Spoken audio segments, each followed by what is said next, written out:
చేపట్టి నాటి ఆర్థిక పరిస్థితిని చక్కదిద్దారు. మన గౌరవ ముఖ్యమంత్రి గారు నేడు 2024లో 4వసారి ముఖ్యమంత్రిగా బాధ్యతలు చేపట్టినప్పుడు కూడా అలాంటి పరిస్థితే పునరావృతమైంది.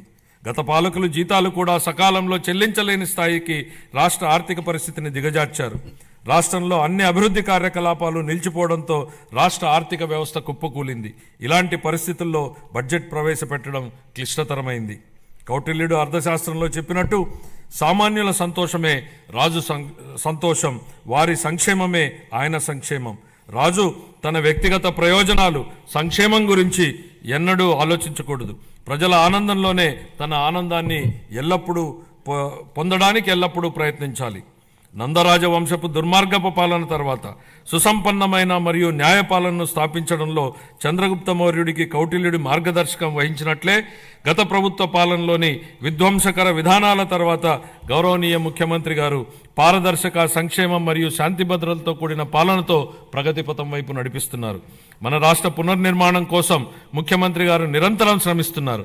మన రాష్ట్రంలో లభ్యమవుతున్న మౌలిక సదుపాయాల అవసరాలను బేరీజు వేసి కొత్త ఆర్థిక వృద్ధి అంశాలను గుర్తించి కొత్త విధి విధానాలతో రాష్ట్ర పురోగమనానికి కావలసిన విధానాన్ని సంస్కరణలను తీసుకువచ్చారు.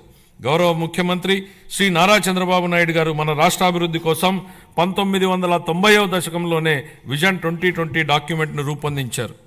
అప్పటి ప్రతిపక్షాలు ఆ ఆలోచనని విమర్శించాయి. కానీ నేటి హైదరాబాద్ను చూసినట్లయితే వారి విజన్ సాకారమైంది. ఇదే ఆయన దార్శనికతకు, సామర్థ్యానికి నిదర్శనం.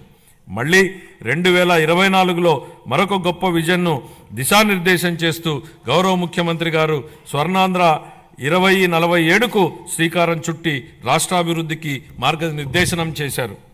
15% పైగా రాష్ట్ర స్థూల దేశీయ ఉత్పత్తి వృద్ధి రేటును స్థిరంగా సాధించడం, తలసరి ఆదాయాన్ని పెంచడం, పేదరికాన్ని రూపుమాపడం ద్వారా అభివృద్ధి ఫలాలను అత్యంత అణగారిన వర్గాలకు అందించడమే దీని లక్ష్యం.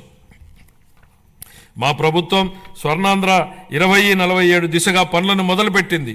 ఇందులో భాగంగా పాత విధానాల్లోని లోపాలను సరిచేస్తూ నూతన ఇసుక విధానం, ఎక్సైజ్ విధానం, ఆంధ్రప్రదేశ్ పారిశ్రామిక అభివృద్ధి విధానం లాంటి ఎన్నో విధానాలను తీసుకొచ్చింది.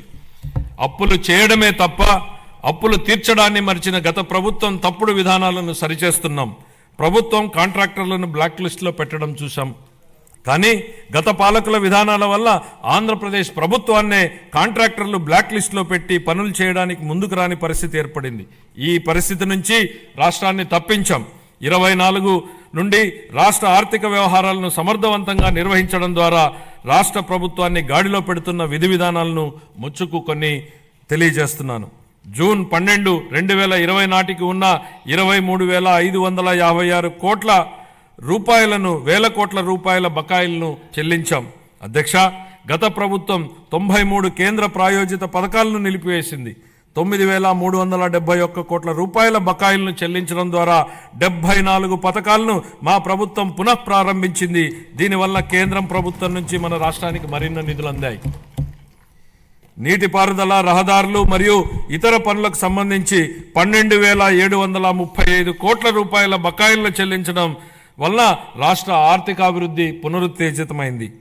పంచాయతీలు మరియు మున్సిపాలిటీలను బలోపేతం చేయడానికి 2,793 కోట్ల రూపాయల ఆర్థిక సంఘం నిధులను మా ప్రభుత్వం చెల్లించింది. ఎన్టీఆర్ భరోసా, ఎన్టీఆర్ వైద్య సేవ మరియు దీపం 2.0 పథకాలకు 31,613 వేల కోట్ల రూపాయల్ని మా ప్రభుత్వం విడుదల చేసింది. మన రాష్ట్ర అభివృద్ధికి ఎన్డీఏ కట్టుబడి ఉంది. గౌరవ ప్రధానమంత్రి శ్రీ నరేంద్ర మోడీ గారి సహకారంతో పోలవరం నీటిపారుదల ప్రాజెక్టు మరియు అమరావతి రాజధాని ప్రాజెక్టులను మా ప్రభుత్వం మళ్లీ పట్టాలెక్కించగలిగింది. 23-24 ఆర్థిక సంవత్సరంలో మూలధన పెట్టుబడుల కోసం కేంద్ర ప్రభుత్వాలు రాష్ట్రాలకు అందించే ప్రత్యేక సహాయంలో అయిన ఖర్చు కేవలం 4,090 కోట్ల రూపాయలు మాత్రమే.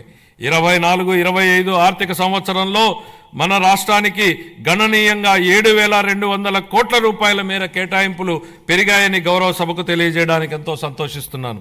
మార్చి 31, 2025 నాటికి ఈ కేటాయింపులు మరింత పెరిగే అవకాశం ఉంది. మా ప్రభుత్వం పాలనా పగ్గాలు చేపట్టాక రాష్ట్ర ఆర్థిక వృద్ధి మళ్లీ గాడిలో పడింది. 24-25 ఆర్థిక సంవత్సరం మొదటి ముందస్తు అంచనాల ప్రకారం రాష్ట్ర స్థూల దేశీయ ఉత్పత్తి 12.94% వృద్ధి చెందింది. అన్ని ముఖ్యమైన రంగాలు మరింత బలం పుంజుకున్నాయి. వీటిలో వ్యవసాయం మరియు అనుబంధ రంగాలు 15.86%, పరిశ్రమలు